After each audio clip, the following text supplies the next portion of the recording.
A ghost child who beckons you to come and play with her. A doctor that you wouldn't want operating on you as he has a slasher-like tendency. A horrific double homicide that has left stains of blood even to this day, as well as the spirit of nuns who think nothing of attacking those they deem sinful. Today we're going to dissect the many spirits that haunt Yorktown Memorial Hospital, which is located between San Antonio and the Gulf Coast. We'll also take a brief look at the backstory that made it a haven for the paranormal. Stick around until the end of the video as I also have some exciting news to share. Not everything is as calm as it looks for this town that seems to house a peaceful community with a strong love for their high school football team. You see, there is something extremely sinister about Yorktown's abandoned hospital that even walking by it can cause you a sense of unease. This is a building which houses hundreds, possibly thousands of lost souls. In 1951, a religious group called the Felician Sisters, a group of nuns who were part of the Roman Catholic Church, opened a hospital to pay homage to those from the area who had fought and died in World War II. It is said that in a short period of time, just 6 years, the hospital lost over 500 of its patients, which is a crazy amount when you think that this was just a small facility with a total number of recorded deaths being around 2,000. Now, part of this might be because they struggled to hire staff and those they did were never given the proper training required. What did this mean then? Well, patients that were being treated here sadly didn't get the care that they rightly deserved. Sadly, it seems that some of the nuns never left the hospital, and instead of being peaceful are nasty as hell, with a tendency for violence. Guests have been rushed at from the shadows, scratched and choked. If you are a person who has tattoos, well, you might want to stay away as the nuns don't approve of any body art and will be extra violent towards you. Judgmental much? There is one particular nun who has been spotted in various areas of the building, and some people have even managed to get an image of her in her habit. Now, one of the doctors working at the time was a man called Dr. Leon Nowierski, and it seems that if he was scheduled to carry out your surgery, it was something to fear. He practiced medicine into his 90s, and maybe this is one of the reasons he had so many deaths or mishaps happen to people in his care. He should have retired years ago. One of his many serious blunders occurred during a thyroid surgery where he is said to have accidentally slit a patient's throat. How do you manage to do such a severe blunder? The hospital eventually shut down but reopened in 1986 as a rehabilitation centre for those struggling with abuse issues, but not for long, as it closed for good just 2 years later. There are reports that there was once a love triangle at the hospital that ended in a double homicide. A young nurse was said to be seeing 2 men. Some reports state it was with 2 patients, while others claim it was a co-worker and a patient. Either way, the woman was getting down and dirty with one of her lovers in the hospital's boiler room.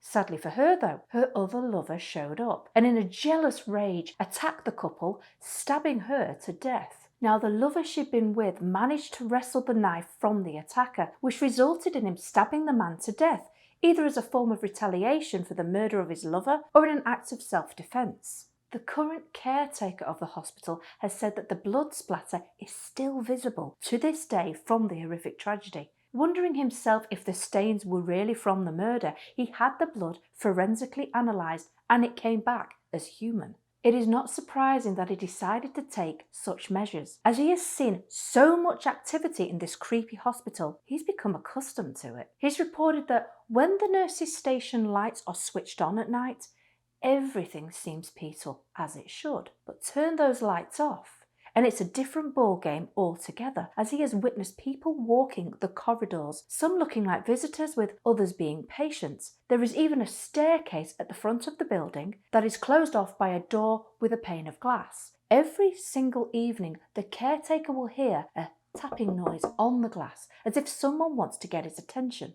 So let's delve deeper into the hospital and the many ghosts that reside there lurking in the dark corridors. A playful 8-year-old ghost child called Stacey makes herself known quite often. When she was alive, she enjoyed the nuns reading her favourite storybook, The Pokey Little Puppy, to her, which was apparently a gift from Dr. Nowierski. People who have tried to contact her today have done so by reading her favourite story in the library of the hospital. Stacey is also said to hang around the first floor of the building where her old bedroom once was. People have not only seen her, but heard her playing in the basement corridors. For those of you daring enough, if you ask her nicely, she will roll her ball for you to play as well.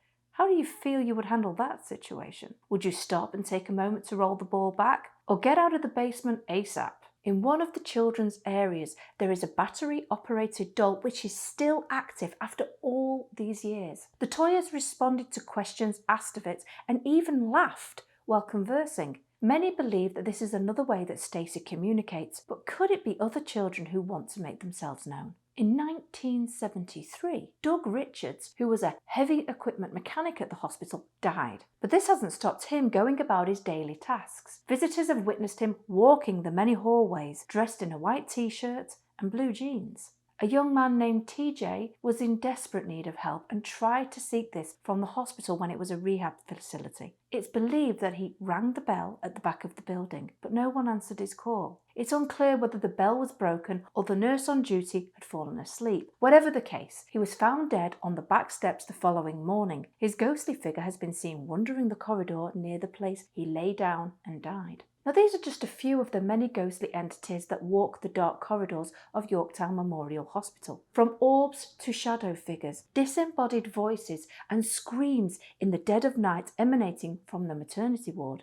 If you visit this hospital, there is a very good chance you'll discover you aren't alone, as red glowing eyes stare at you from within the gloom. Investigators who have visited the site are even said to have picked up EVP recordings of "Don't go in the bathroom, it must be told and I'll tell them what you did," as well as "The killer is coming, get in the hallway." This is a paranormal hive of ghosts. The hospital still has old beds left waiting in vain for new patients, rusty gurneys and old medical equipment left to rot many years before in the green painted narrow corridors. Will you experience what others have before you? Whispers and shadows in the hallways, wheelchairs rolling unassisted while a ghostly choir sings in the chapel. There is so much negative energy in a small area that will certainly leave the hairs on the back of your neck sticking up. The hospital is private property, but you can still explore this amazing building with a guided paranormal tour. Now, as promised, I have some exciting news to tell you. We have a Halloween special coming out on October 31st, which promises to be a chiller